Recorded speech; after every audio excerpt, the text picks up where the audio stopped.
Biex tintuża sew il-mediċina, l-ewwel nett trid tkun taf ma' min qed tagħmilha, għax hawn ħafna amateurs imma ħafna amateurs. Di qed insib ħafna pereżempju li xi ħadd imur pereżempju xi ħadd imur workshop jew inkella mar għamel xi ġiex darbit jew tlieta ayahuasca u jibda jagħmilha hu għax issa jaf. Jew inkella l-istess ħaġa bl-oħrajn, bil-bufo u affarijiet hekk.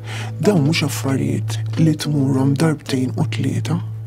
Dawn affarijiet li trid qatta' is-snin ma' xi kurandera jew inkella ma' xi xaman, trid qatta' is-snin twal minn tal-inqas anki 7-10 snin. Trid anki jekk ma tistax tgħix hemm, pereżempju ġej u sejjer. Jiena ġejja u sejra. Tat-tod provajta inti t-tod? It-tod li jien provajt il-bufo. Il-bufo hija naqra differenti. Il-bufo u essaċ mhux provajta, essaċ kienet parti minn 4 days ceremony u kien hemm del-persuna li tagħmel il-bufo u ovvjament inti mhux bil-fors imma jekk trid tista' tieħu sem.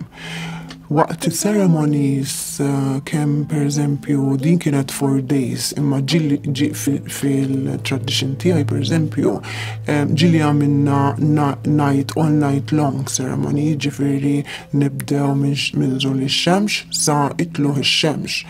U jkun hemm pereżempju ikun hemm fejn jekk trid tista' tieħu l-peyote, tista' tieħu San Pedro, speċjalment għax l-Ayahuasca hija differenti bħala ceremony differenti.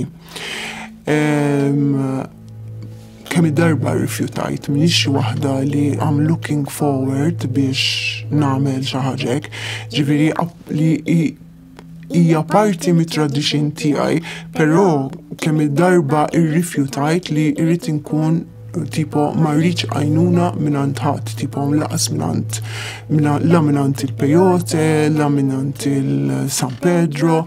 Issa kollha kemm huma l-effetti huma differenti. Jiġifieri pereżempju il-peyote l-aktar waħda li sibta tajba għalija.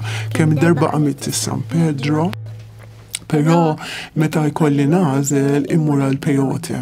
Il-peyote hija xi ħaġa li lili, speċjalment jiena, li jiena very sensitive, jiġifieri nirid noqgħod ħafna attenta x'nieħu u pereżempju jiena alkohol ma mmiss, drugs qatt ma msejt, jiġifieri dawk out of question. Kafe ma nieħux, hemm ħafna affarijiet li ma missomx, soft drinks ma missomx, affarijiet hekk ma missomx. U titqgħod attenta wkoll meta tkun ta' ċertu sensittività li anki ma jkollokx ma tkunx indipendenti fuq xi ħaġa, ġifieri vizzijiet ma jkollokx vizzijiet. Issa nispjegalek għal xiex. Ġili għażilt li flejsi ma nieħu xejn, irrid inkun 100% jiena. Il-ceremony, l-effett tas-ceremony hija ovvjament b'saħħitha daqs li kieku ħadd ieħor ħa, ġifieri ma jfissirx li għax jiena ma ħadx jew ħadd ieħor ħa il-ceremony ma kienx b'saħħitha ekwali, ma m'għandux x'jaqsam xejn, ġifieri inti ma mhux obbligat li tmur fis-ceremony u ħadd m'intix obbligata. Imbagħad tista' tagħżel li pereżempju tmur ayahuasca ceremony imma tmur partikolarment għalhekk. Ġifieri inti ħadd tieħu l-ayahuasca. Issa taffettwa ħafna u ħafna u ħafna ma' min tagħmilha. Tista' tmur tagħmel sitta u ma joltok ħadd. Bad tmur waħda u ssib min joltok, ġifieri ma jfissirx li ħatmur u dejjem ħadd jieħu l-istess. Jiena insertajt li meta għamilt l-Ayahuasca għamilta Malta u ma kelli esperjenza ħażina immens. Meta mbagħad bdejt nitla' Spanja, meta bdejt il-triq ta' Red Roads.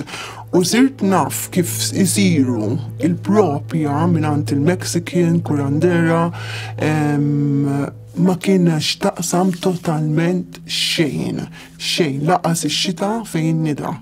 Ġifieri għal-kem jiena kelli esperjenza ħażina kif ġrat li ma jfissirx lek immur nagħmilha mar the right person ħajkolli l-istess esperjenza.